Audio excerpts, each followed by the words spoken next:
Alright everybody, welcome back to the GPU mining server rig. And there's been a lot of changes since the last video I made. This is going to be a continuation of that and what I've learned after about a week and a half of trying to get this mining thing going. The server that you're looking at mining right now is on NiceHash, and this has all of the NVIDIA cards. The idiot me tried to put NVIDIA cards and Radeon cards in the same machine.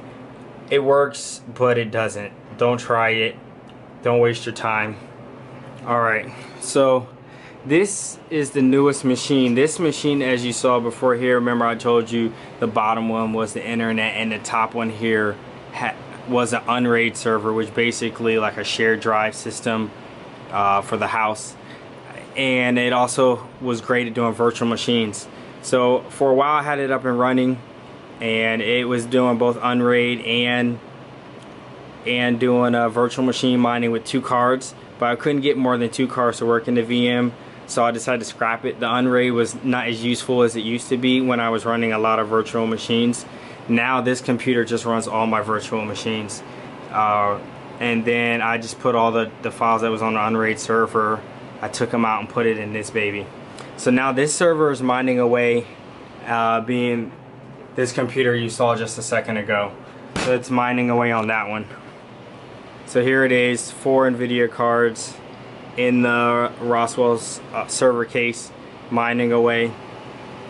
And this is something I came up with after the first one. We're gonna go to the first server in a second, but basically everything I learned and did wrong from the first server, I did right into this one. And now I decided to take the first server apart again and rebuild it almost from scratch to make it look like this one. And this is the setup I like, and it's working really well. I even fixed a lot of the problems I'm having. So here it is. I just put the risers in these slots. I just drilled out holes, and then I stick the zip tie through the riser and PCIe riser blocks or cards, whatever you want to call those things, and I just put them in there, and that's how they go. They used to, this server used to run hot, but now I got it to cool down with this setup. I reuse these little poles here, these mountain brackets that they have, and I took the one away, so really 2 of them are in here. I don't know if it's really necessary, but I wanted to make it stronger. But again, it's probably not too necessary, but hey, I still have it. So that server's done. That's not an NVIDIA server. And what I'm realizing is that all the NVIDIA cards that I'm using, which are just these 650s, which are just these GeForce 1060s, GTS 1060s. But what I'm realizing here is that these cards are better to mine. It's better to mine off NVIDIA cards than it was RX. And I really wanted to do the Radeon cards, but it's just not working the way I thought it would. And then the software from NiceHash is better. The software from NiceHash is just much better than what the older legacy one that they run for the RX cards. But when I was buying them, I decided to buy all these RX cards and have my RX cards be, you know, the Radeon server be the stronger one, which are all basically these. And then I got the R9, and I think that's it. Oh, and then my 2 old ones, my old cards. So as you see, I have this like server cases. I put them in my old server case. I've had this server case for now 3 years, and it served me well. But I decided that the server that it was running is no longer useful, and it was more of a waste. It was better to get another machine running, because now my projections have skyrocketed. I went from $11 with what I had and jumped up to constantly $17 a day. And I'll show you all of this on my miner, and it's actually going to be in the video description below. But so that's that server.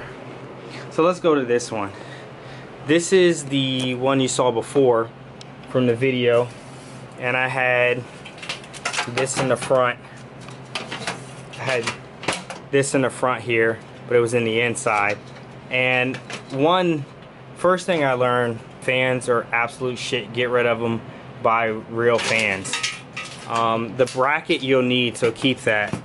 My other one, I decided I had put 2, but the Hercules was too big, so I had to cut out this hole to fit all the cores through. And then here was the other one.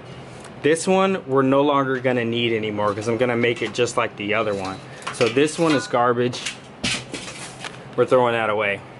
What I'm gonna do is put this, I'm gonna put this one back in here like that. And this is just not gonna have a front grill like my other one. So this is gonna come in here. I just gotta figure out exactly what spot I'm gonna mount it. That's one thing. Next thing I learned, other than mounting it in the front, was bad because getting access to the cars was almost horrible.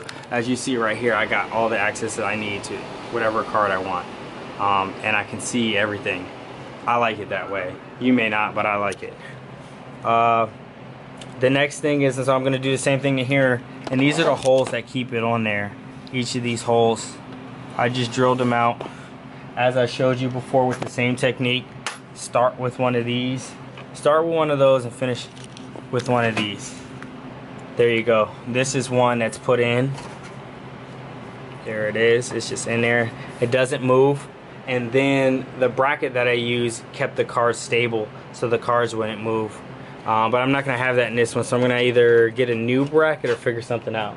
We shall see. The way I got this idea is from my frame. So next thing I want to show you is this. This is just a $20 server rack, and basically I was doing the same thing. I drilled out 2 holes. Oh, there it is, it focused. I drilled out 2 holes, and I did that so that my cars could hang over and still sit flat. Because one thing, if you try, alright, so as you see here, this is a perfect view. These push the cart up, and the problem I was having was, since this wasn't raised, these would touch and then the card would come out right here. So the card would just come out, and next thing you know, it would boot and a car would be missing, and I'm trying to figure out why, thinking the riser is bad, and it's me being stupid. So doing it this way fixed that, and I ended up using this for the extra cars that won't fit in the case. So basically this is going to be, when I'm finished, I'm going to have at least 12 to 13 cards in here. So all said and done, I designed this to hold 7 cars so that they could have space in between to keep the heating, overheating down. Also on here, I have 7. It's gonna be 7 holes or whatever. So what I'm doing now is I took the Hercules out and I'm moving it here. I think the Hercules was overheating with everything else, and then it would trip, and then that would kill the breaker. And I'm almost certain that's what it was. We'll see after this change. But what I did was I pulled that out, and now I have just a regular old Corsair, and the Corsair is going to power the board, the board here too, because it takes the extra cords, and it's going to power 7 risers, and that's it. The Hercules is going back in, but the Hercules is going to power only the cards. So the Hercules by itself is going to power 8 cards right now. 2 of them are kind of old shitty ones, but I had them. They work. There's no reason to take them out. I'll also mount the Hercules onto that frame, and you'll also see that in a second. So alright, as you see here, this is basically the updates to the build. I made this server look just like the other one. Switches over here, each of the cards on its base. So now that everything's done, basically it's time to put it in the rack. Now everything's not completely done because my fans haven't arrived in the mail yet. They should be here sometime today. Thanks for watching. Please like, subscribe, and be sure to go to our knowledge.iShare website and join the group chat.